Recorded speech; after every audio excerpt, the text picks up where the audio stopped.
Nesse primeiro momento, nós vamos falar sobre um assunto que eu coloco sempre, atualmente, no início dos meus seminários, porque durante muito tempo, algumas pessoas diziam assim: esse rapaz, que eu agradeço muito as pessoas que me chamam esse rapaz, esse garoto inventa as coisas dele e fica agora colocando palavras na boca de Allan Kardec.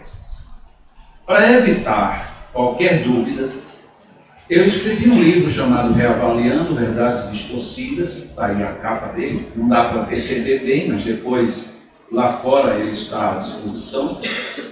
E nós vamos trazer algumas citações que são comentadas no livro, para nós vermos se nós estamos realmente com a cabeça aberta ou com a cabeça fechada, e, sobretudo, não a opinião do espírito A, do guia B, do orientador C, do dirigente D e do trabalhador técnico. Vamos ver o que Allan Kardec e o que os espíritos disseram. E aí, em cima disso, nós fazemos o raciocínio que quisermos. Lógico que a gente talvez chegue em algum momento em que vamos ter que dizer assim: nossa, mas se Allan Kardec disse isso, como é que eu fico com a minha cabeça que sempre pensou aquilo? Vamos lá. Allan Kardec, lá no Livro dos Médiuns, ele diz essa frase que eu acho que se aplica a absolutamente tudo na nossa vida. Indispensável se faz o estudo prévio da teoria para todo aquele que queira evitar os inconvenientes peculiares da experiência. Mas isso é óbvio.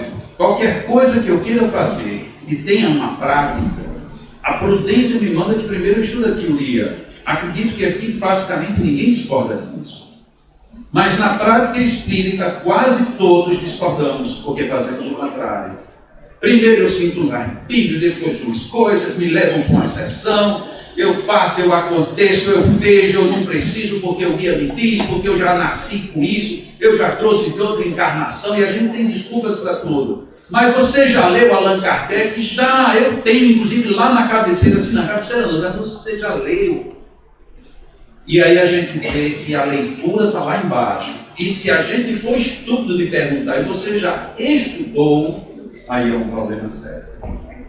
Na minha cabeça, qualquer pessoa que queira estudar o Espiritismo, ele tem que ler, e por favor não é exagero, ele tem que ler pelo menos 5 vezes o Livro dos Espíritos, o Livro dos Médiuns, a Gênese e o Céu e o Inferno. E depois da 5ª vez, aí ele pode começar a estudar. O problema é que para a gente ler isso 5 vezes, a gente diz que não tem tempo. Então eu, como sou muito camarada, eu vou fazer um abatimento. Vocês leiam 4, e a 5ª vez, para não ficar repetitivo, vocês leiam os 12 volumes da Revista Espírita. E os 12 volumes, tá? Vocês estão rindo porque a gente fica pensando que ninguém nunca leu, né? Aí a gente ri. Mas se a gente quer de pensar quem leu ou quem não leu, imaginemos que Allan Kardec tinha tanto tempo na vida dele que ele teve o trabalho de escrever. E nem tinha computador, nem tinha internet. Ele tinha que literalmente escrever tudo. Ele escreveu 12 anos de Revista Espírita. E hoje nós não temos tempo de ler. Não é engraçado essas coisas?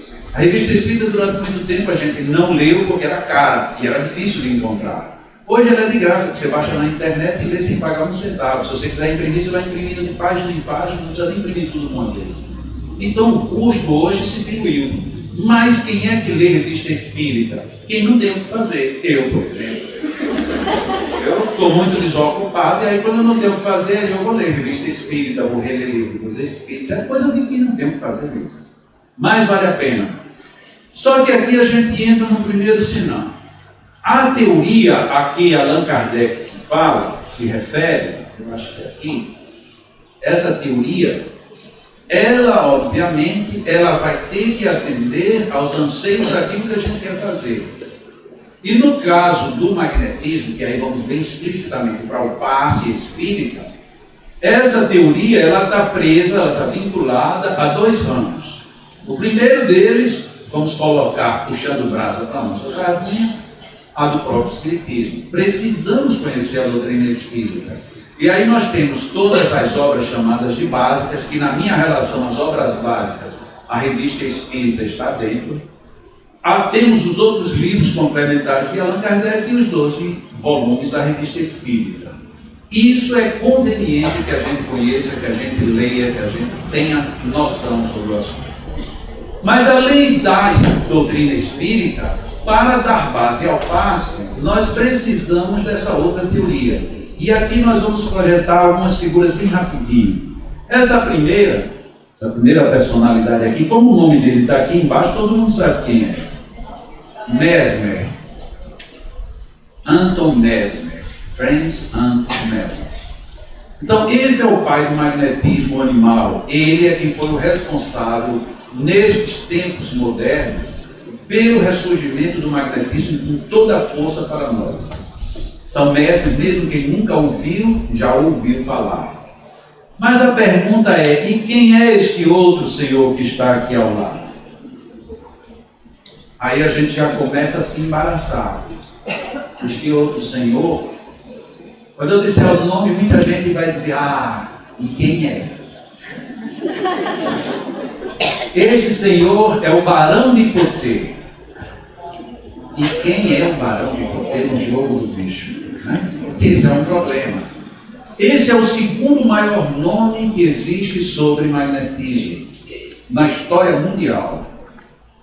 Mas o que é que ele fez? Ele foi o fundador, o presidente, o diretor e um dos maiores, se não o maior pesquisador do magnetismo na época, logo subsequente a Allan Kardec, subsequente a Mesmer, e é dele a direção de uma revista chamada Revista de Magnetismo, cujo modelo o senhor Allan Kardec copiou para fazer a Revista Espírita. Literalmente é o mesmo modelo. Este homem fazia todo tipo de experiência de magnetismo. Teve vários livros publicados. Sabem quantos livros dele nós temos publicados em língua portuguesa? 0. E Mesmer, só há 3 anos foi que ganhou a primeira tradução para o português através de um livro publicado pela editora La Chave, de Paulo Henrique de Figueiredo, com o nome Mesmer.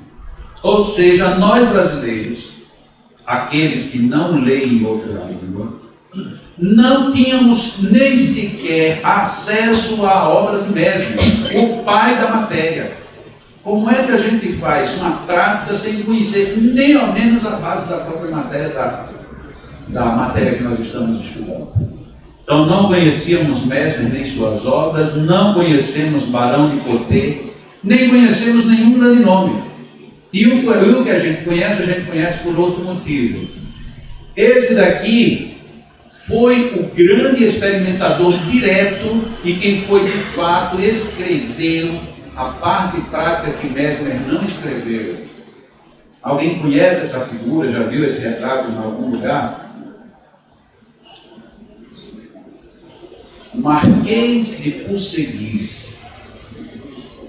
outro total desconhecido. E não existiria magnetismo divulgado se ele não tivesse feito o que ele fez. O que é que ele tem traduzido para o português? Nada. Esse outro aqui, que parece até fisionomicamente com este outro, muita gente aqui conhece. Nunca pelo motivo do magnetismo. La Fontaine, quase todos nós já lemos alguma fábula, alguma historinha de La Fontaine. Ele foi o maior magnetizador, com o maior potencial de emissão fluídica pelos olhos.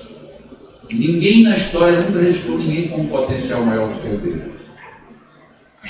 Mas a gente só conhece um pouquinho dele, aquelas pessoas que leram um livro publicado pela FEB, pelo que eu soube recentemente, ele foi republicado, Magnetismo Espiritual de Michaelis. Fora disso, não conhecemos La Fontaine. E este último senhor, feinho, era a grande referência do senhor Allan Kardec em termos de magnetismo. Senhor Deleuze, o mais generoso magnetizador que o mundo conheceu.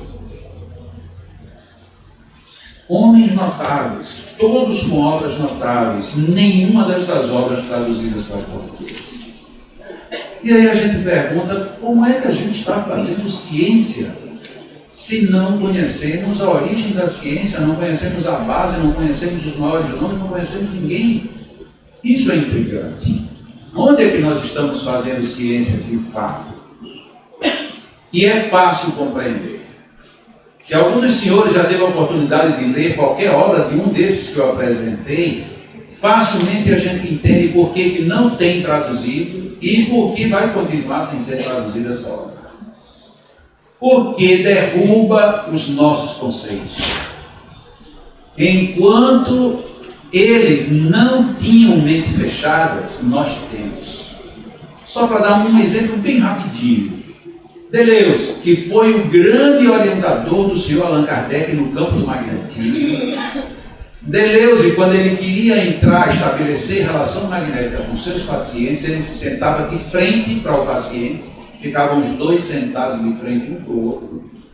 Ele colocava as pernas do paciente dentro das suas pernas, como que a conter o paciente, e segurava-lhe as duas mãos de forma cruzada. Imagina se isso vai dar certo dentro de um centro espírita. Vai. Então como é que você vai traduzir uma obra dessa? Você não vai traduzir. Muito menos traduzir para colocar a venda no livro espírita. Porque a gente não vai aceitar, não vai entender, vai bater, isso não pode, isso não deve, isso... A gente vai advogar o poder de Satanás para dizer que não pode. Por incrível que pareça. Se alguém me perguntar, mas já você está querendo que seja assim? Não. Eu só estou colocando um exemplo daqueles mais triviais. Então eles iam muito além, muito. E talvez nós não tenhamos cabeça aberta suficiente para ver onde eles foram. Inclusive a própria pesquisa do senhor Allan Kardec como magnetizador. Mas vamos então, já que não dá para investigar esse pessoal agora, vamos ver o que Allan Kardec e os Espíritos disseram. Livro dos Espíritos, questão 33. Ele diz assim: a mesma matéria elementar é suscetível de experimentar todas as modificações e de adquirir todas as propriedades. Vocês se lembram que no início do Livro dos Espíritos, Allan Kardec estava investigando a formação do mundo, a formação da matéria. Então essa pergunta está lá bem no início. Se a mesma matéria, ela no caso, ela pode modificar-se a todos os tipos de variações e por conta disso adquirir todas as propriedades. E os Espíritos deram uma resposta óbvia, sintética e objetiva. Sim. E é isso que se deve entender quando dizemos que tudo está em tudo. Resposta simples. A gente lê isso no Livro dos Espíritos e já passa reto. Por que quem não entende isso? Todo mundo entende. Mas Allan Kardec parece que ele era meio lento no raciocínio. Ele não entendeu. Ou ele pensou que a gente não entendia. E aí ele resolveu fazer um comentário para explicar tudo que está em tudo. O que é tudo está em tudo? Quem for aqui da área da física e souber hoje, e sabe, obviamente, para onde estamos caminhando em termos físicos, onde praticamente o nada é o tudo e o tudo é coisa nenhuma, isso é exatamente tudo está em tudo. Todas as grandes teorias da física, todas são convergentes no tudo está em tudo. Isso daqui é física além de profunda, só que dita de uma maneira sintética e objetiva, e aí todo mundo acha que entendeu tudo. Allan Kardec quis explicar o que era tudo está em tudo. Este princípio, tudo está em tudo, explica o fenômeno conhecido de todos os magnetizadores e que consiste em dar-se, pela ação da vontade, a uma substância qualquer, a água, por exemplo, propriedades muito diversas, um gosto determinado e até as qualidades ativas de outras substâncias. Primeira coisa aqui que chama a atenção, e eu deixei grifado, ação da vontade. É uma interpolação que eu vou fazer aqui, mas com os outros textos que eu vou apresentar, vocês vão perceber que eu tenho razão. Nós aqui já causamos um primeiro grande prejuízo na nossa doutrina prática. Nós substituímos vontade e colocamos no seu lugar a boa vontade. E isso é um desastre. Estamos precisando de trabalhadores de boa vontade. Não, trabalhador de boa vontade não falta. O que falta são os trabalhadores de vontade. Trabalhador de boa vontade é aquele, você quer que eu vá aplicar passes? Pois eu vou aplicar passes lá no centro. Que dias tem passes lá? Tem na segunda. Na segunda é meio complicado para mim. Não, mas tem na terça também. Na terça. De manhã ou de tarde ou de noite? Tem de manhã, tem de tarde e tem de noite. Que bom, mas na terça de manhã eu estou no trabalho, na terça de tarde eu tenho que ajeitar as coisas da casa. Na terça de noite é um dia que eu estou muito cansado. Mas tem outro dia. E aí você vai e diz que tem na quarta, na quinta, na sexta, no sábado, no domingo e retoma a semana. E você todo dia tem um problema, porque quem é que não tem problema todo dia?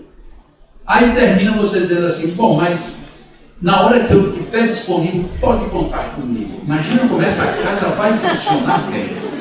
Na hora que você puder, aí a casa vai estar lá esperando, inclusive os doentes, os infelizes, vão estar todos esperando. Será que hoje, Senhor, a pessoa vai ter tempo? Não é assim que funciona? Não funciona, a casa nenhuma funciona desse jeito.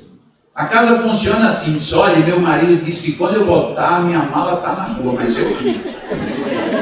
Porque essa tem vontade.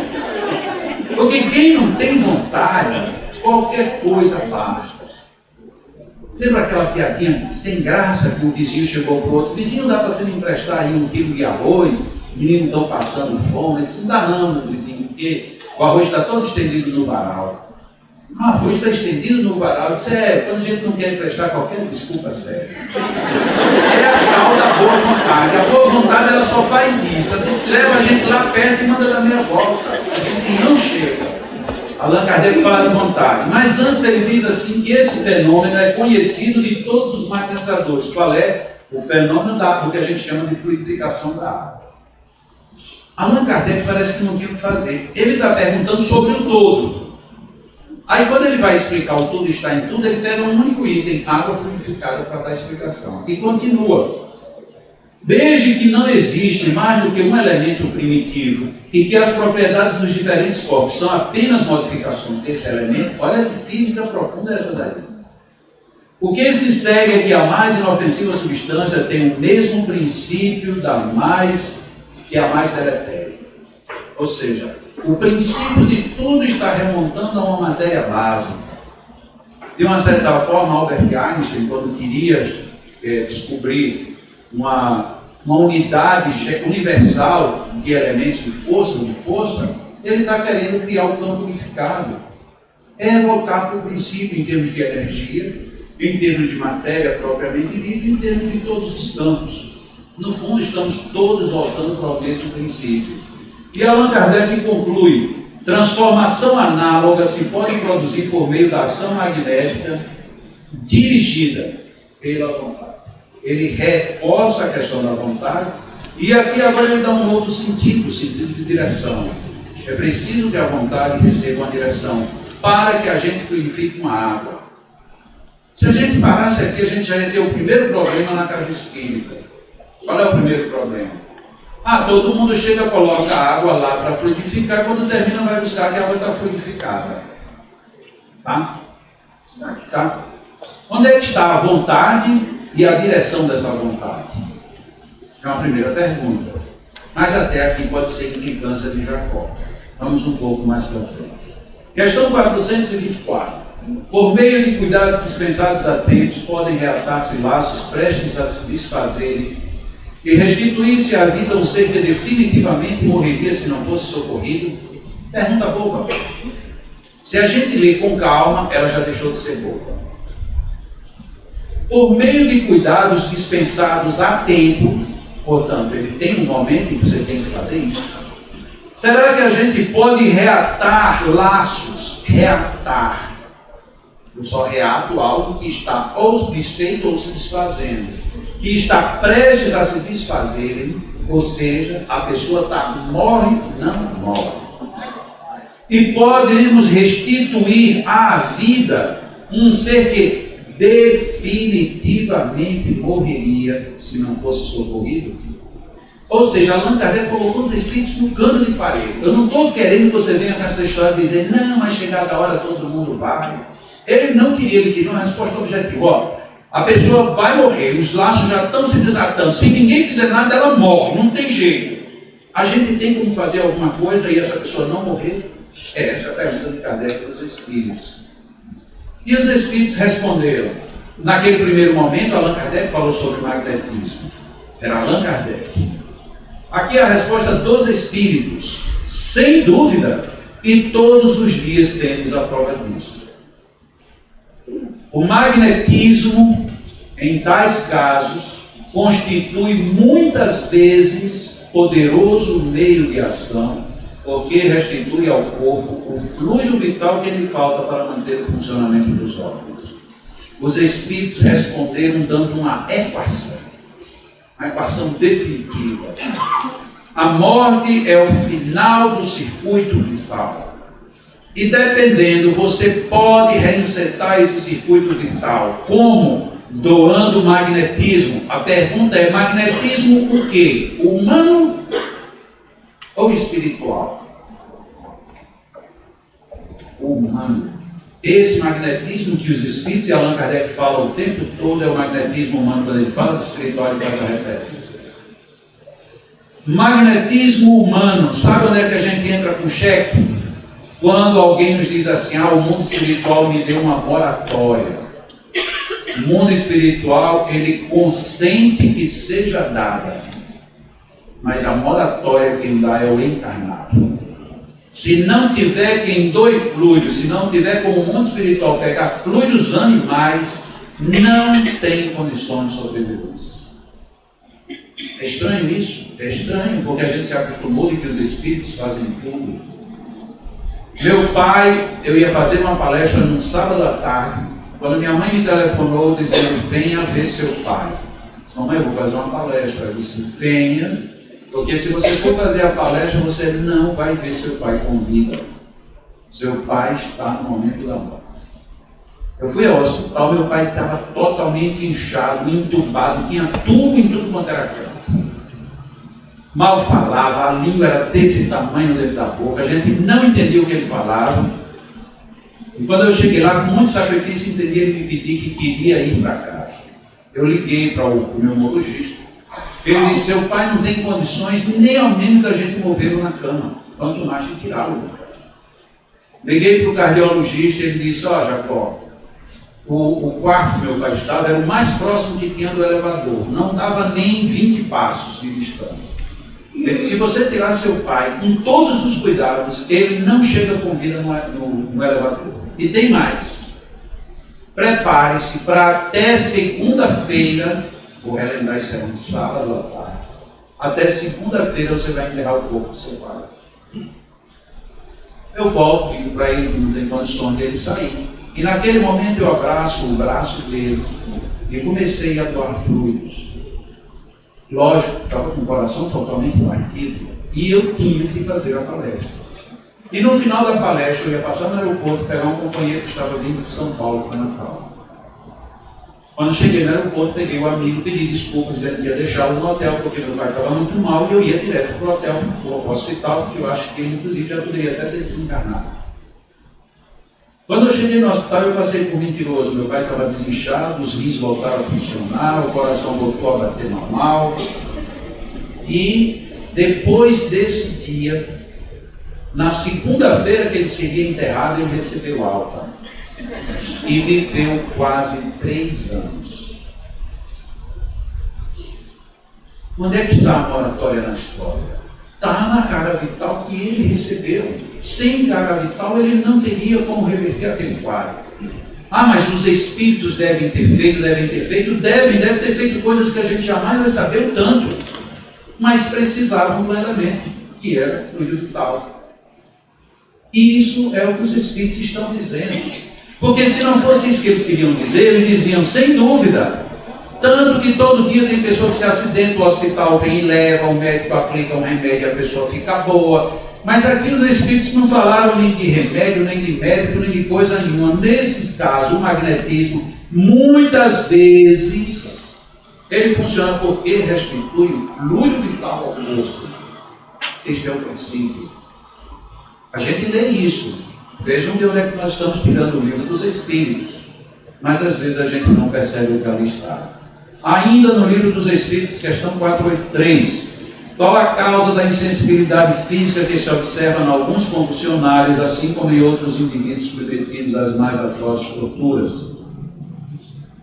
A gente às vezes nem sabe o que são os convulsionários. A gente pensa que é a pessoa que anda tendo crise convulsiva, convencional, quando na realidade Allan Kardec se referia a um fenômeno que era muito comum na sua época, em que as pessoas entravam em convulsão, coletivamente. E muitas vezes eles se batiam, caíam, se feriam, e às vezes com ferimentos graves. E ninguém sentia a menor dor. Inclusive tem casos interessantes que a pessoa caía, fraturava a perna, com fratura exposta, mas daqui a pouco se levantava para andar, porque não sentia. E quando se levantava para andar, caía de novo, porque a perna não sustentava e não sentia dor.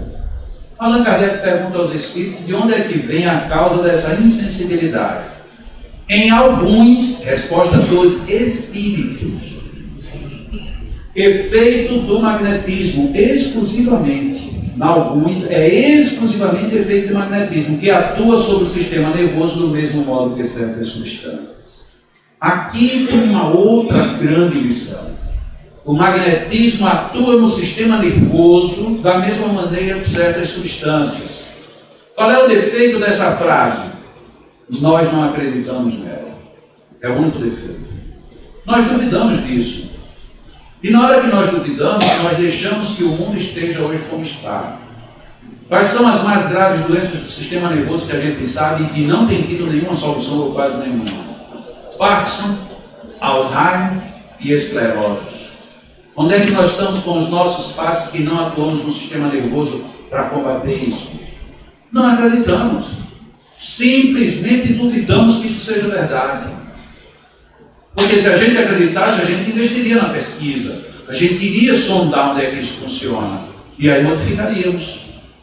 Particularmente, eu tenho muito interesse em estudar um tipo de esclerose lateral amiotrófica, que é conhecida vulgarmente pela junção das 3 letras ELA. A ELA é uma doença normalmente altamente degenerativa, progressiva, irreversível e, em algumas das suas feições, fatal. Quem é acometido de ELA, o começo é imobilidade, paralisia e morte. E se for a ELA mais grave, que é conhecida como ELA bulbar, é uma que começa no bulbo cerebral, essa daí o prognóstico dela é de 9 a 12 meses. Se diagnosticou, você tem de 9 a 12 meses de vida e morre. Gravíssima doença. O que a ciência tem descoberto? Quase nada. Paliativos. Quando você faz muita fisioterapia e toma alguns medicamentos e segue uma dieta que você não pode fazer mais nada na sua vida a não ser cuidar daquilo, você consegue fazer com que ela progrida lentamente, mas mesmo assim ela progride. Eu vou aproveitar e já vou dar uma informação e juntar algo que pode ser de interesse de alguma pessoa aqui. Há 2 anos nós realizamos em Natal o primeiro encontro mundial de magnetizadores espíritas. No ano passado, no mês de março, nós tivemos o 2º encontro mundial de magnetizadores espíritas, que foi em Aracaju. Este ano, nós teremos o 3º encontro mundial de magnetizadores espíritas, que será novamente em Natal, nos dias 30 de abril, 1 e 2 de maio. No 2º encontro, eu estava conversando com o pessoal de Aracaju e eles estavam começando a tratar uma pessoa que tinha ELA bulbar. Tinha sido detectado que era ELA, extremamente violenta e agressiva, e era bulbar. Com um agravante, o paciente ateu irrevogável. O pessoal começou a fazer 3 passes por semana na casa dele. Quando começaram os passes nele, ele já não movimentava nem pernas, nem braços. Ou seja, a ELA já vinha tomando conta violentamente. Entre 2 e 3 meses depois que eles começaram a fazer este atendimento neste senhor, ele voltou a andar com a ajuda de muletas, mas voltou a andar. Na história da medicina mundial não existe nenhum único registro semelhante. Nenhum. Isso foi obtido em Aracaju. E no evento que eu falei que vai acontecer agora em abril, eles vão levar esse caso para que todo mundo tenha conhecimento, contando todos os detalhes, inclusive mostrando laudos e tudo que deve ser. Por que o pessoal de Aracaju conseguiu isso? Porque abriu a cabeça e acreditou nisso aqui. Ele já tem a solução da ela? Não, mas num caso que eles tiveram resultado positivo. Por que é que lá em Aracaju eles tiveram esse resultado positivo e em outros cantos não? Aí isso aqui põe em xeque uma palavrinha mágica que tem no meio espírita, mas mágica negra, que se chama merecimento. A gente recebe um passe e não melhorou, é porque não tem merecimento.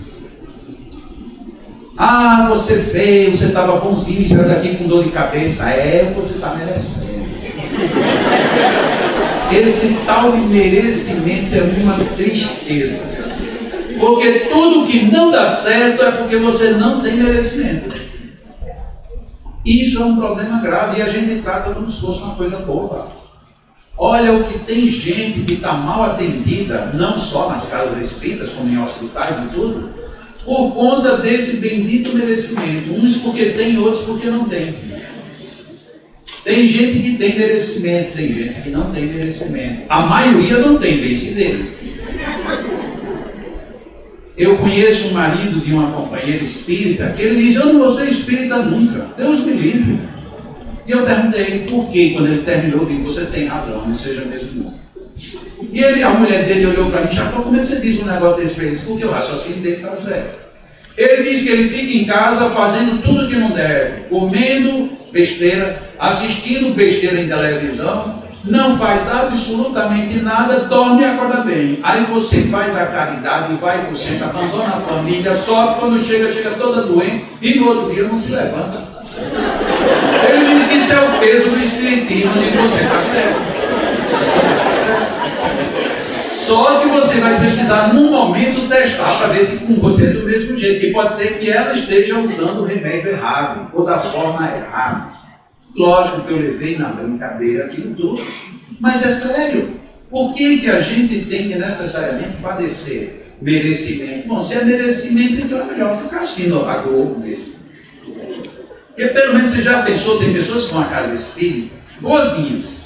Aí vão porque querem ouvir uma palestra, vai vir um cara do Natal, o cara fala engraçado, eu vou assistir. Aí vem, aí o cara fala até umas coisas interessantes, e respondeu umas dúvidas, fiquei feliz com isso. Ah, vou tomar um passe agora só para complementar a dose. Aí entra na cabine de passe, quando sai com dor de cabeça.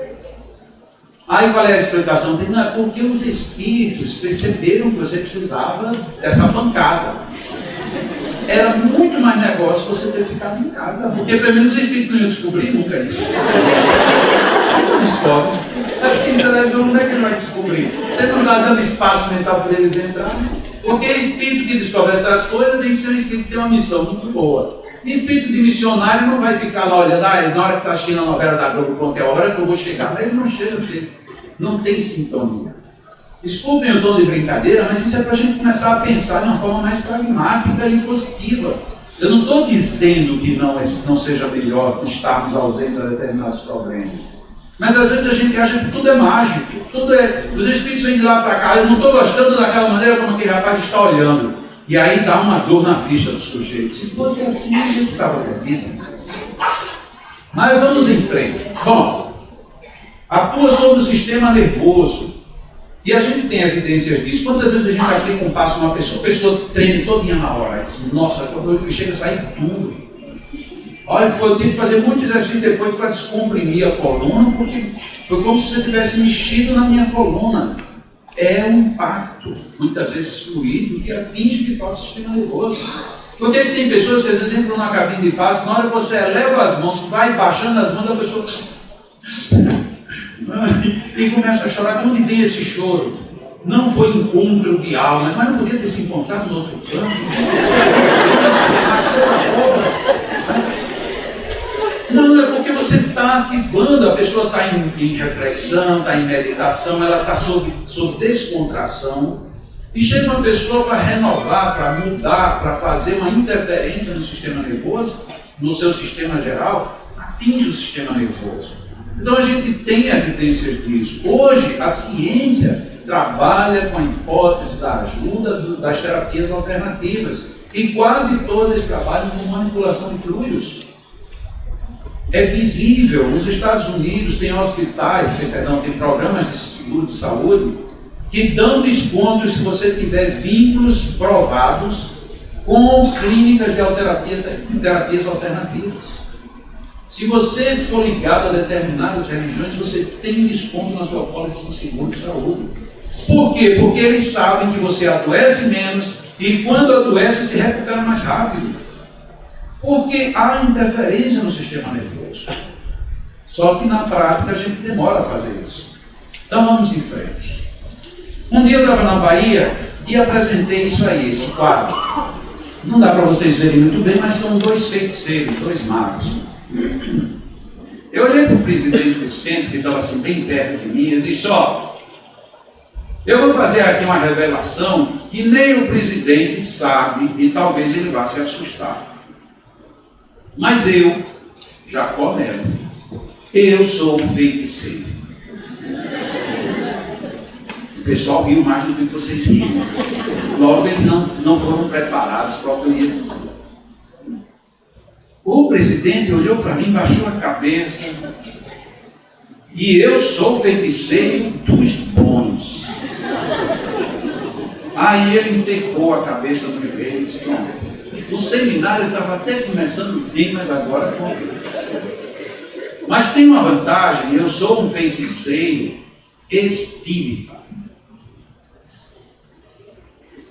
Ele ficou indignado, quer dizer, além de ser feiticeiro, ele está dizendo que é feiticeiro espírita. Agora ele vai criar uma nova modalidade dentro do espiritismo. Se eu sou um feiticeiro espírita, porque Allan Kardec foi quem me disse que eu sou. Pronto, agora obsidiou de uma vez. Agora complicou. Quando o clima já estava muito tenso, aí eu coloquei isso aí, né? Eu sou o feiticeiro e o meu número é o 555. Afinal de contas, eu não sou a besta fera para ser 666. Vocês imaginam isso em Salvador? O auditório era mais ou menos esse tamanho aqui. Foi um favor, ficou todo mundo apavorado naquela história.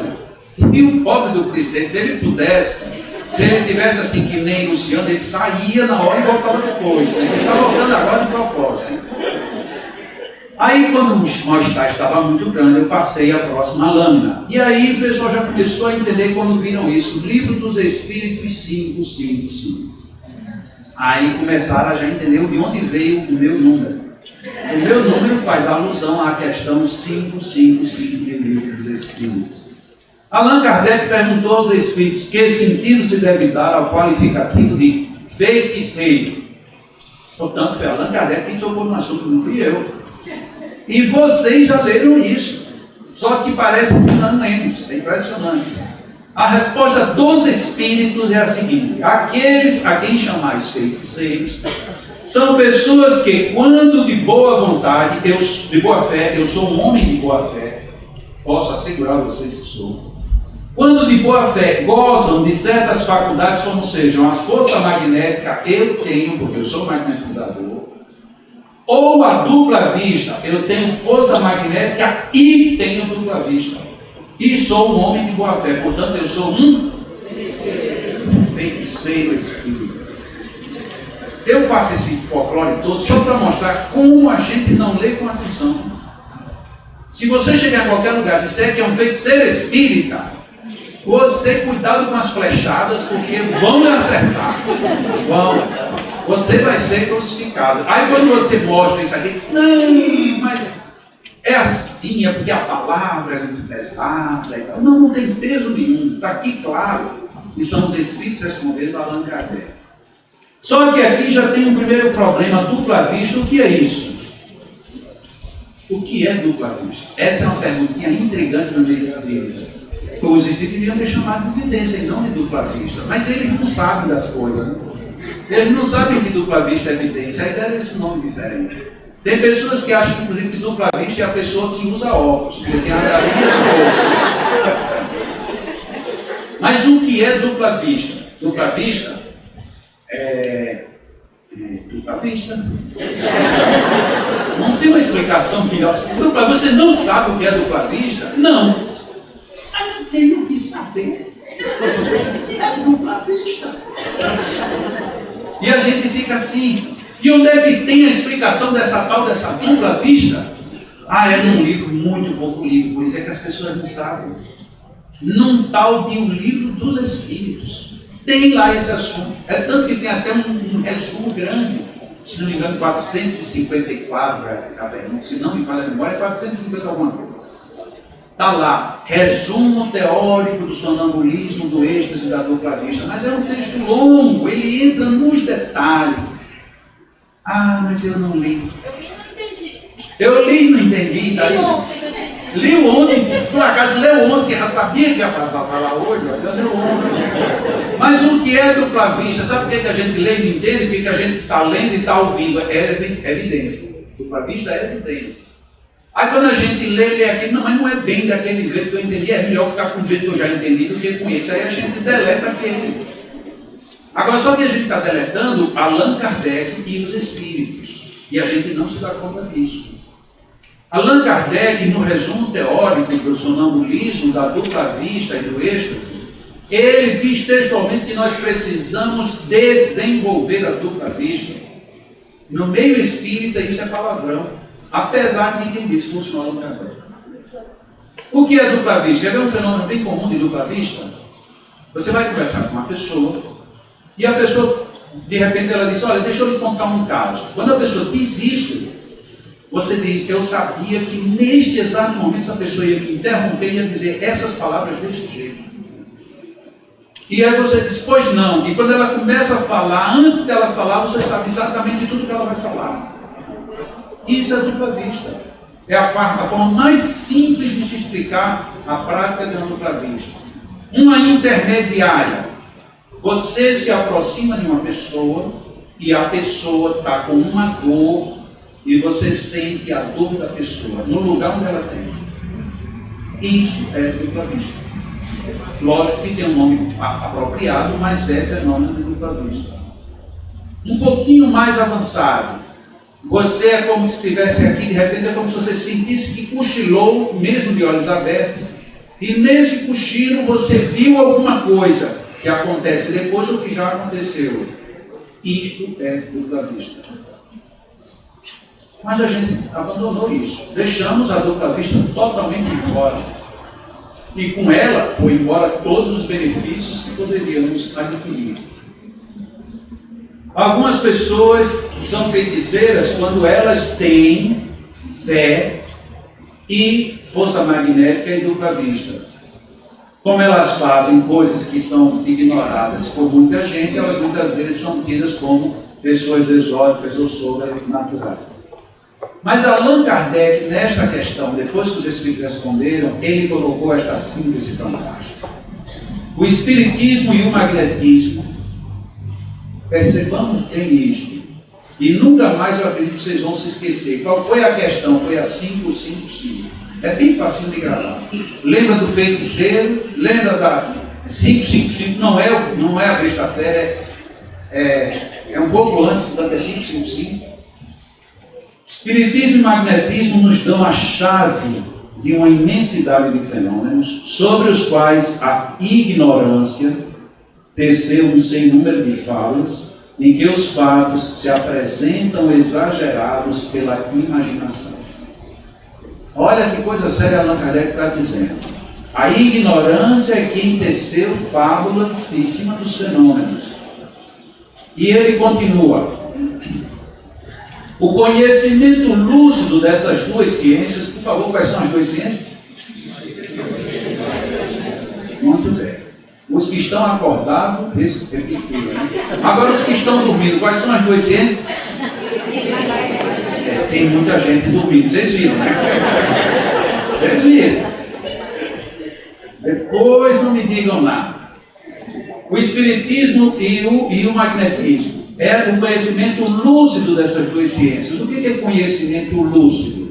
É conhecimento claro, seguro, amplo.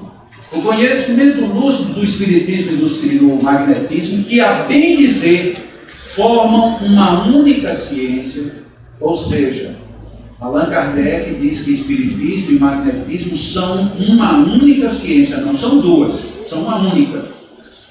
Mostrando a realidade das coisas, as duas ciências, e suas verdadeiras causas, constitui o melhor preservativo contra as ideias supersticiosas, porque revela o que é possível e o que é impossível, o que está nas leis da natureza, e o que não passa de ridícula crendice.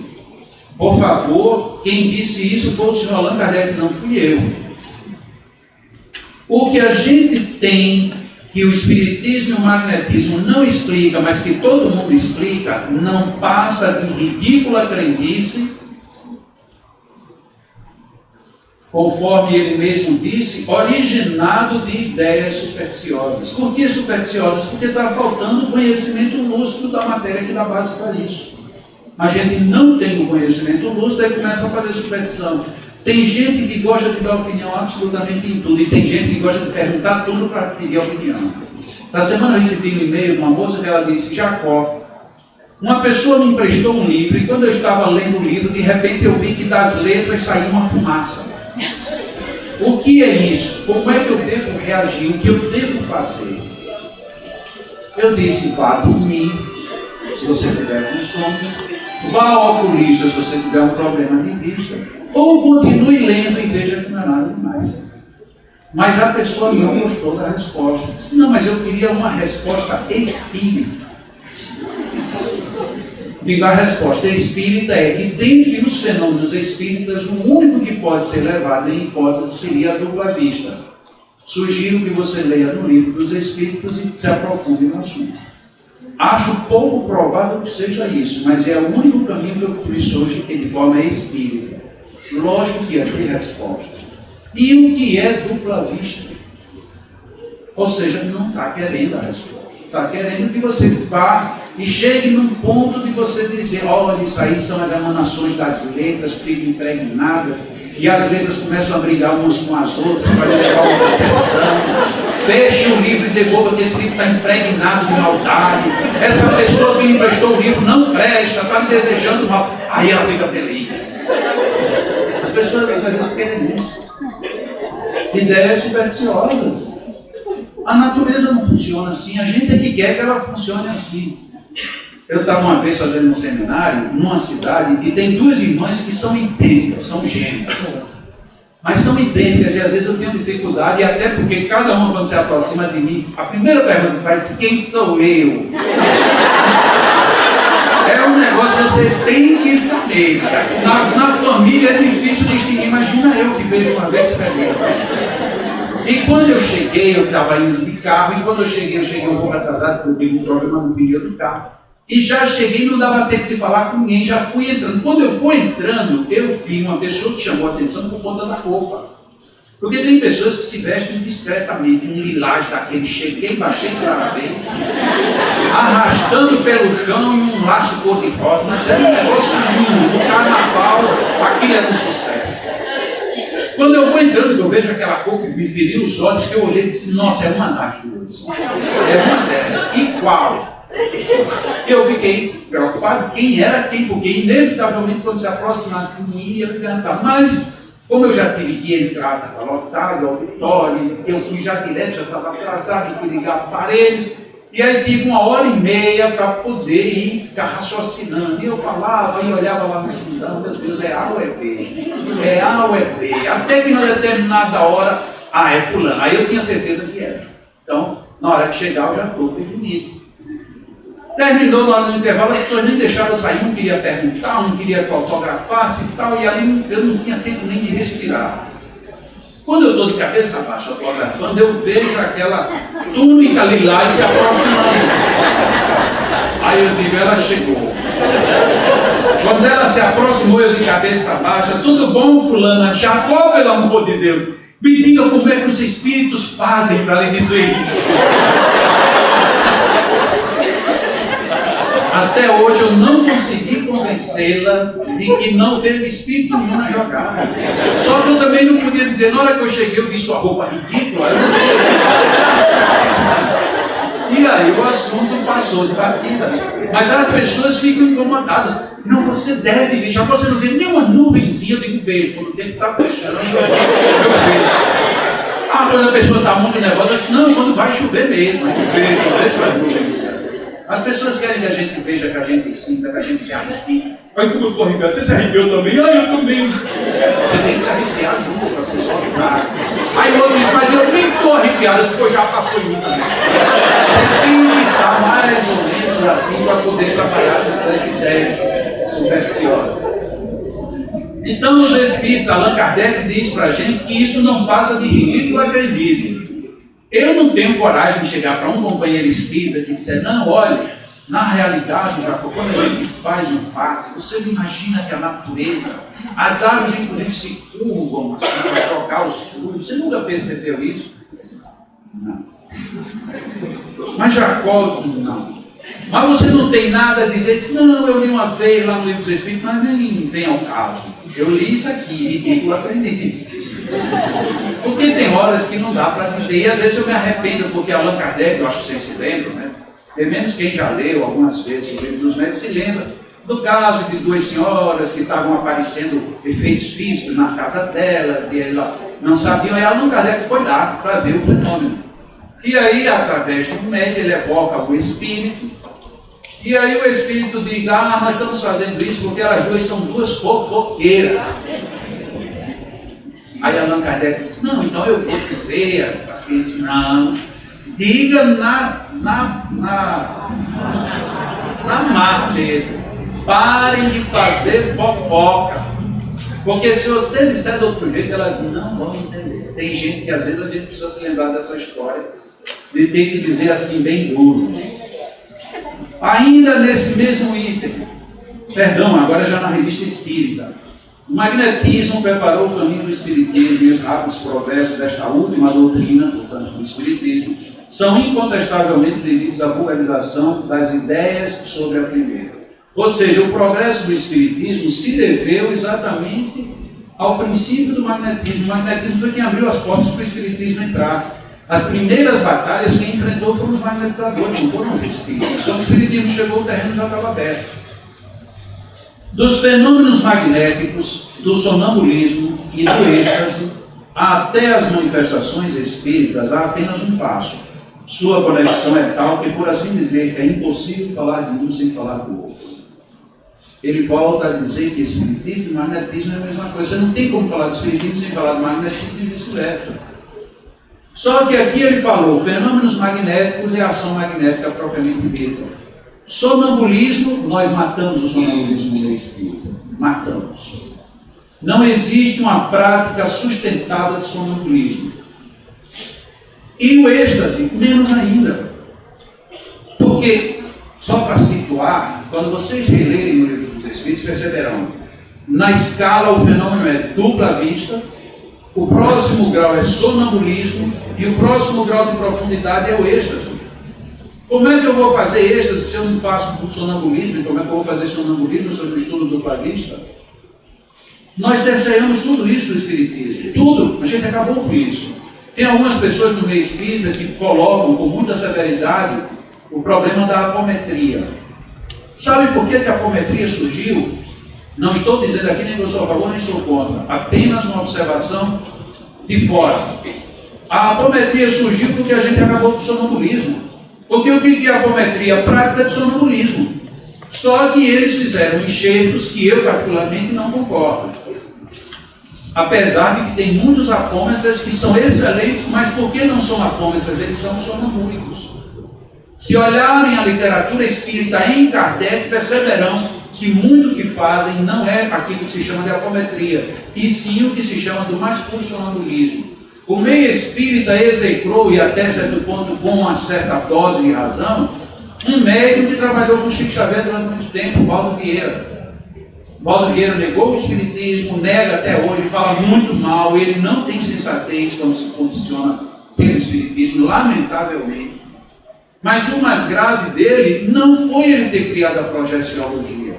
O que é projeciologia? Projeciologia é estudo aplicado do sonambulismo, que Allan Kardec sugere que a gente faça. A gente não fez, a gente apagou isso. A gente tirou dupla vista, sonambulismo, êxtase e duas situações que são analisadas por nós como ações fisiológicas. Allan Kardec considerou como possíveis de contribuírem nas nossas pesquisas: letargia e catalepsia. O que foi que a gente fez com isso? Coisa nenhuma, enterramos tudo. E aí a gente diz assim: não sei por que não dá certo. Não dá certo porque a gente está jogando fora a codificação. A gente não está jogando fora o que um guia disse, o que um espírito ali falou. Não, a gente está jogando fora a matéria da codificação. Literalmente a gente está jogando fora. Onde é que a gente pega alguma reunião que faz sonambulismo de fato? Raríssimos dos centros. Raríssimos.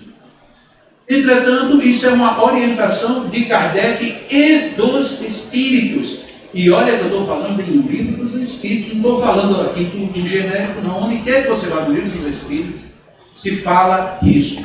Mas nós fazemos enxertos na doutrina espírita que não percebemos. Quer ver uma coisa bem delicada? Veja que ponto neurálgico nós temos. Quando eu era jovem, que eu falava assim: não, vamos fazer uma reunião de desenvolvimento médico. Desenvolvimento não, meu filho. É educação da mediunidade. Toda vez que eu falava a palavra desenvolvimento, era educação da mediunidade. Até que um dia eu fiquei com raiva de Allan Kardec. Porque Allan Kardec não tinha aprendido aquilo, porque ele só fala em desenvolvimento, ele não fala em educação. Aí depois eu amadureci e disse: não, mas peraí, Allan Kardec, se ele é a base, para ele quem está certo. Aí eu fui, peguei a codificação toda em PDF, coloquei no computador e procurei educação da mediunidade. Os senhores sabem quantas vezes Allan Kardec falou em educação da mediunidade? Nenhuma vez. Nenhuma vez sequer. Ele fala em desenvolvimento. E aí você vai buscar a origem da palavra desenvolvimento com a etimologia francesa. Sabe o que é desenvolvimento? É estudar, aplicar e aprofundar. Aí a gente diz: mas educação quer dizer a mesma coisa? Não, porque desenvolver é desarrollar, é colocar para fora um potencial que você tem. E aí a gente começa a entrar em descompasso até com palavras. A gente tira as verdades do Espiritismo para colocar verdades novas. Estamos espantados? Vamos nos espantar um pouquinho mais. O magnetismo já possui entre nós órgãos especiais justamente acreditados, e portanto seria supérfluo insistir sobre um assunto tratado com superioridade de talento e de experiência. Allan Kardec dizendo por que não falaria profundamente sobre magnetismo. E aí diz ainda: ao magnetismo não nos referiremos senão acessoriamente, mas de maneira suficiente para mostrar as relações íntimas das duas ciências, que na verdade não passam nenhuma. Alguém pode dizer: mas isso agora não está mais no Livro dos Espíritos, está na Revista Espírita, no terceiro ano, no terceiro volume do primeiro ano, março de 1858, num artigo chamado Magnetismo e Espiritismo. Alguém pode dizer: está no Livro dos Espíritos, está logo no início da Revista Espírita. No livro eu coloco citações de Allan Kardec no final da encarnação dele, ele dizendo a mesma coisa. Ele não mudou de ideia sobre esse ponto. Mas nós mudamos de ideia algumas vezes e não aceitamos as mudanças dos outros. Querem um exemplo forte? No Livro dos Médiuns, quando Allan Kardec trata da subjugação, ele diz que antigamente se chamava de possessão espiritual. Entretanto, não existe possessão espiritual. Não é assim que está lá no Livro dos Médiuns? Os poucos que leram sabem que sim. Eu digo os poucos assim, os poucos que balançaram a cabeça, porque muita gente leu, mas preferiu ficar calado. Muito bem. O que foi que nós fizemos com a codificação? Dizemos que a obra de Allan Kardec se resume a 5 livros. É exatamente isso. Quando eu digo isso, eu estou descartando a Revista Espírita. Eu não estou. Estou. Só que na Revista Espírita, se não me engano, no ano de 1864, Não confie muito na minha memória para não. Mas bem depois, 64 não, 68, bem depois do Livro dos Médiuns, Allan Kardec diz o seguinte, 2 pontos. Eu achava que não existia possessão espiritual. Ponto e vírgula. Existe.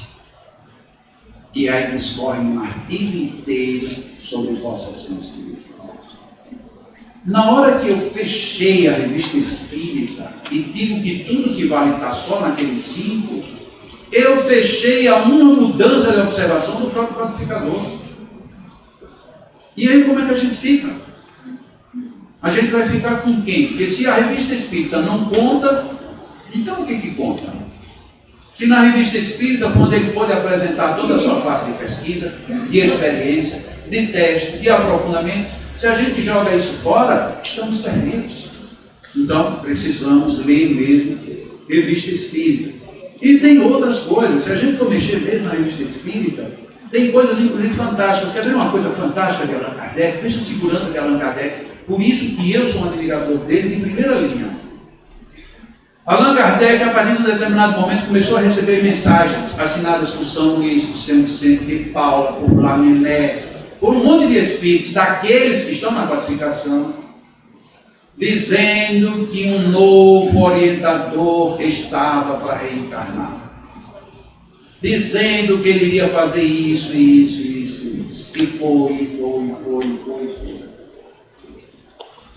E Allan Kardec guardou tudo, não publicou nenhuma, apesar das assinaturas.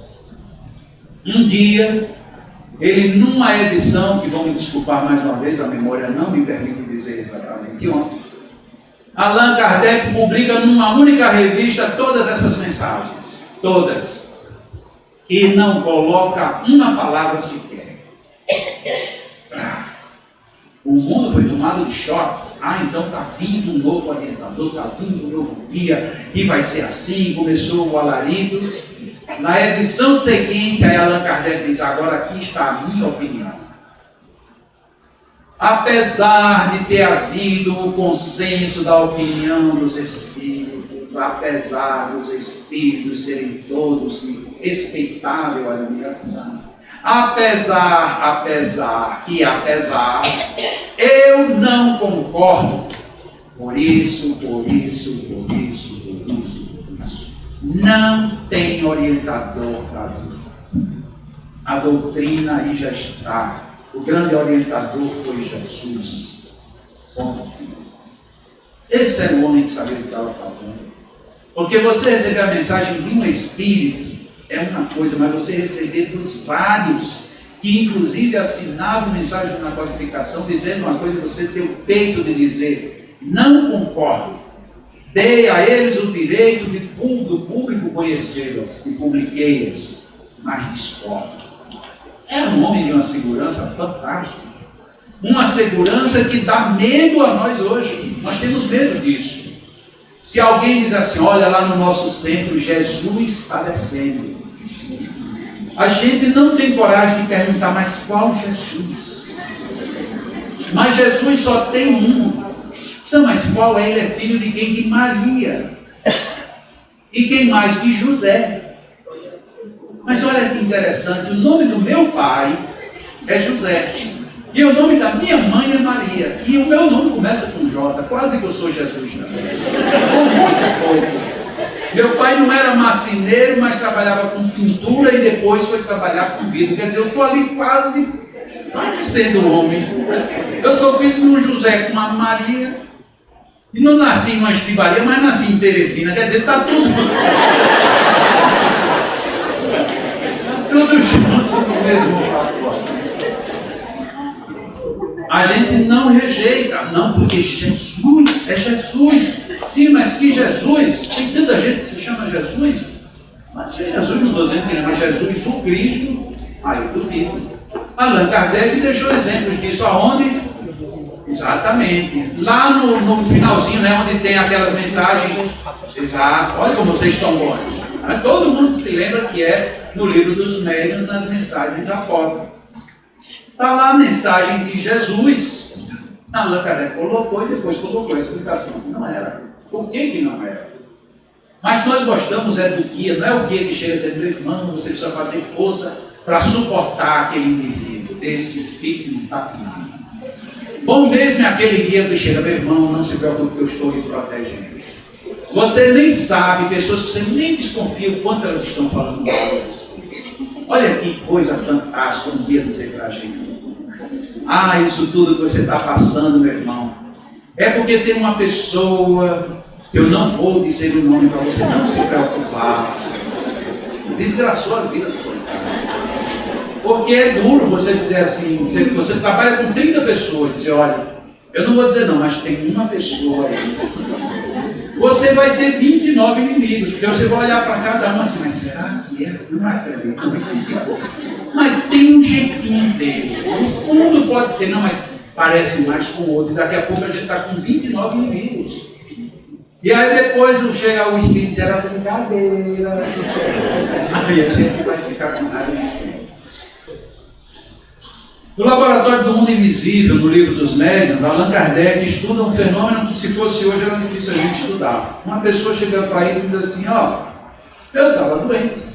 E um homem entrava no meu quarto, mas ele não entrava. E ele vinha com um paletó, e no paletó tinha um bolso de algibeira, que é aquele bolsinho dentro, que se colocava o relógio e ficava preso na corrente, que se chamava algibeira. Então você colocava o reloginho na algibeira, mas no caso ele tinha uma caixinha de rapé, tal como aquela ali que está sendo mostrada. Porque aqui no Ceará ainda tem muito, né? Caixa de rapé. E aquele homem, visitando a mulher, tirou a caixa de rapé e cheirou. Vai ver que ele ia conquistar. Não quer. E aí ele chega para Allan Kardec e pergunta isso. Nas casas espíritas, já pensou alguém chegar e disse, ô Luciano, eu estou com uma pessoa que me visitou no hospital e chegou lá dando uma cheiradinha. E eu queria saber o que é isso. Aí o Luciano disse, vamos montar uma reunião para descobrir. Mas ninguém faz isso hoje, mas nem com a vaca por cima. Né? Imagina uma pessoa espírita. Allan Kardec evoca o espírito, evoca um orientador e pergunta se aquilo... Ó, rapé chegando aqui. Eu fui falar do rapé, já jogaram aqui um pouquinho. Na verdade, não vai falar de rapé no Ceará. Allan Kardec evoca, pergunta, é possível? Não aconteceu. Mas o homem está vivo. Sim, mas é possível. Mas ele não entrou na casa, lógico, foi o duplo dele. Mas me diga uma coisa, e naquela caixa de rapé tinha material? Podia ter. E se tivesse alguém pegasse e cheirasse, fazia o mesmo. Aí Allan Kardec dá um salto na pergunta e diz, então quer dizer que se o espírito quiser, ele pode fazer também uma caixinha com veneno? Aí Allan Kardec, como era sagaz, né? Aí os espíritos disseram, isto não seria permitido. A primeira vez que eu li isso, eu agradeci a Deus. Porque eu digo, você já pensou, os meus obsessores podendo fazer veneno? Era só ele descobrir, Jacó gosta de tomar água com gás, mete veneno ali dentro que a gente traz ele na primeira. Era fácil. Então, os espíritos não permitem. Aí Allan Kardec muda de assunto e pergunta, vocês se lembram, não se lembram? Eu não vou nem dizer que vocês sabem mesmo. Mas vocês estão pensando que eu não me lembro, eu me lembro. E Allan Kardec pergunta sobre as vestes dos espíritos. Aí os espíritos dizem para ele assim, até que enfim chegastes onde querias. Portanto, eles sabiam onde Allan Kardec ia chegar. Aí eles dão toda uma explicação que eu não vou roubar de vocês o direito de reler no Livro dos Médiuns. E depois da explicação, Allan Kardec vai e põe essa síntese. Esta teoria que os espíritos acabaram de explicar no Laboratório do Mundo Invisível nos fornece a solução de um fato bem conhecido de magnetismo, mas inexplicado até hoje, da mudança das propriedades da água por obra da boa vontade. A vontade, né? Muito bem. Não é da boa vontade, não. É da vontade. E aí ele explica o fenômeno. O espírito atuante é o do magnetizador. Opa, como é a história? Quem magnetiza a água é o magnetizador. Lembra que eu falei disso lá no começo? E olha o que é que ele diz na sequência. Quase sempre assistido por outro espírito. Quase sempre. O que é quase sempre? É nem sempre. significa dizer que muitas vezes não tem espírito durante a magnetização da água, porque quem magnetiza é o magnetizador. Aí o que é que a gente faz hoje na casa espírita? Muitas casas. Deixa as águas para os espíritos purificarem. Aí a gente sabe, mas os espíritos vão, recolhem os fluidos, colocam uma campânula e leva daqui para lá, e os espíritos têm uma trabalheira monstruosa, quando seria muito mais simples o magnetizador ir lá e magnetizar as águas. Mas não, vamos dar trabalho para os espíritos que eles têm que fazer. Né? E aí a gente fica na certeza de que a água está fluidificada. Será que está mesmo fluidificada? Não teve nenhum magnetizador para magnetizar. Será que está magnetizado? É duvidoso. Eu não estou dizendo que a gente vai ficar totalmente impressionado por um lado, mas talvez a gente esteja muito impressionado pelo outro, achando que os espíritos têm a obrigação de fazer tudo. E olha como é que Allan Kardec explica o fenômeno. Ele quem? O espírito atuante, que é o espírito do magnetizador. Ele opera uma transmutação por meio do fluido magnético, que é a substância que mais se aproxima da matéria cósmica do elemento universal. Ora, desde que ele quem? Magnetizador, desde que ele pode operar uma modificação nas propriedades da água, pode também produzir um fenômeno análogo com os fluidos do organismo, donde o efeito curativo da ação magnética convenientemente dirigida. Então, olha, tem vontade, ação magnética, direção, e essa direção tem que ser conveniente. Como é que a gente dá conveniência a qualquer coisa? Conhecendo, sabendo o que faz. Veja como Allan Kardec não fugiu o tempo todo da seriedade que a gente tem que ter, do vínculo de responsabilidade que a gente tem que ter. A gente foge porque quer. Mais na frente, no livro dos médiuns, quando ele fala dos médiuns curadores, que é uma outra variante, nós temos os magnetizadores e temos os médiuns curadores. São duas coisas. A magnetização ordinária, portanto, a feita por magnetizador, é um verdadeiro tratamento, portanto, não é uma coisa circunstancial. E é um tratamento seguido, regular e metódico. Daí a necessidade da terapia magnética pedir método, sequência, pontualidade, observação. Não é uma coisa qualquer. É um tratamento que deve ser seguido, regular e metódico. No caso em que apreciamos que a mediunidade curadora, as coisas se passam de modo inteiramente diverso. Continua. Todos os magnetizadores são mais ou menos aptos a curar, desde que saibam conduzir-se convenientemente. Voltou a mesma expressão. Ao passo que nos médiuns curadores a faculdade é espontânea, e alguns até a possuem sem jamais terem ouvido falar de magnetismo. Por quê? Porque é uma ação espiritual, literalmente falando. Não é uma ação do magnetizador. No livro dos Espíritos, na questão 556, ele pergunta: tem algumas pessoas verdadeiramente o poder de curar pelo simples contato? O que é contato? É toque. Alguém consegue curar pelo toque? Aqui era para os Espíritos terem respondido: não deve tocar. Se eles discordam, era para eles dizerem aí: não toque. Mas o que eles disseram? A força magnética pode chegar até aí. Quando? Secundada pela pureza dos sentimentos e por um ardente desejo de fazer o bem. Porque então os bons espíritos me vêm em auxílio. Aqui ele recebeu o cheque da questão. Quer ser um bom curador? Precisa somente você ter pureza de sentimentos e um ardente desejo. O que é ardente desejo? Vontade. Tem ardente desejo e pureza de sentimentos para fazer o bem, porque os bons espíritos vêm em seu auxílio. Mas a gente diz assim: não, mas os espíritos estão aqui. Eles estão aqui, mas não estão com você. Você precisa atraí-los para você. E você atrai tendo pureza de sentimentos e ardente desejo de fazer o bem. Eu tenho um ardente desejo de fazer o bem, mas se aquela infeliz entrar aqui e foi-se embora, todo ardente desejo. O médium curador, ele recebe o influxo do espírito, o fluxo fluido, ao passo que o magnetizador aure tudo em si mesmo. Olha que coisa. O magnetizador está dando de si, ele não está dando dos outros, ele está dando dele. Os médiuns curadores, na acepção estrita da palavra, quer dizer, aqueles cuja personalidade se apaga completamente diante da ação espiritual, são extremamente raros. Essa é a nossa dificuldade, porque senão era fácil, o cara sempre espírita, colocava 2, 3 médiuns de cura e estava tudo resolvido.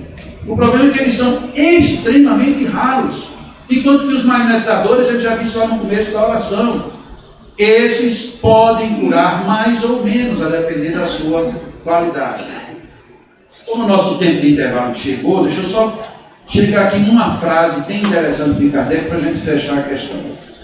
Aí Allan Kardec rebateu os espíritos dizendo uma coisa. Ele disse, ele não perguntou. O médium é um intermediário entre os espíritos e o homem. Ora, o magnetizador, aurindo em si mesmo a força de espiritismo, não parece que seja intermediário de nenhuma potência estranha. Ou seja, Allan Kardec levou agora para o outro lado. Então quer dizer que o magnetizador só dá dele. Se ele só dá dele, então nenhum espírito participa do processo. Foi isso que ele disse. E esperou a resposta dos espíritos. E os espíritos começaram dizendo, é um erro. Ponto e vírgula. Olha o que Allan Kardec recebe dos espíritos. Porque não é mais um homem falando, agora é o mundo espiritual dizendo, a força magnética reside, vírgula, sem dúvida, vírgula, no homem. A força magnética, portanto, não é a parte errada do que Allan Kardec disse. A força magnética pertence, de fato, ao ser humano. Mas é aumentada pela ação dos espíritos que ele chama em seu auxílio. O que é chamar um espírito? É evocar. E evocar é outro verbo muito mal visto no meio espírita. A gente não evoca. Olha aqui. Se magnetizas com o propósito de curar, por exemplo, e invocas ou evocas um bom espírito, portanto não é evocar um espírito qualquer, um bom espírito. Que espírito é esse? O que é um bom espírito? É aquele que se interessa por você e pelo seu doente. Portanto, não adianta eu chamar um espírito só porque ele é bom, ele tem que ser bom e ele tem que ter interesse por mim e pelo meu paciente. Como é que um espírito pode ter interesse por mim e pelo meu paciente? Se ele tiver vínculo com aquele tipo de terapia. Então tem que ser um espírito vinculado ao tipo de trabalho. E bom, ele nesse caso, esse espírito, ele aumenta a tua força, a tua vontade, dirige o teu fluido e dá as qualidades necessárias. Olha quais são as condições para que o mundo espiritual venha e faça. É preciso que eu tenha o fluido, é preciso que eu tenha seriedade no que eu faço, é preciso que eu tenha vontade de fato determinada, que eu tenha pureza de sentimentos e uma vontade dirigida ao bem. Nesse caso, os espíritos vêm, ele aumenta a minha força, aumenta a minha vontade, dirige meus fluidos e dá qualidades, inclusive, que eu não tenho. Mas isso, vejam bem, eu tenho que ter isso para que os espíritos possam atuar. Eu tenho aqui um lápis que aponta uma luzinha vermelha. Se não tiver pilha, eu posso ter o lápis, a lâmpada e tudo e não vai funcionar coisa nenhuma. Eu sou o espírito, eu tenho que ter o aparato completo para que eu possa agir. A mesma coisa o magnetizador. O problema é que a gente tem trabalhado muito de forma mágica. Não, os espíritos chegam aqui e resolvem tudo. Mas eu cheguei muito agitado, os espíritos me acalmam. Mas não se preocupe, os espíritos resolvem. Se fosse assim, ninguém na casa espírita adoeceria, ninguém teria problema, ninguém sofreria coisa nenhuma. Tem que ter uma participação dos dois mundos.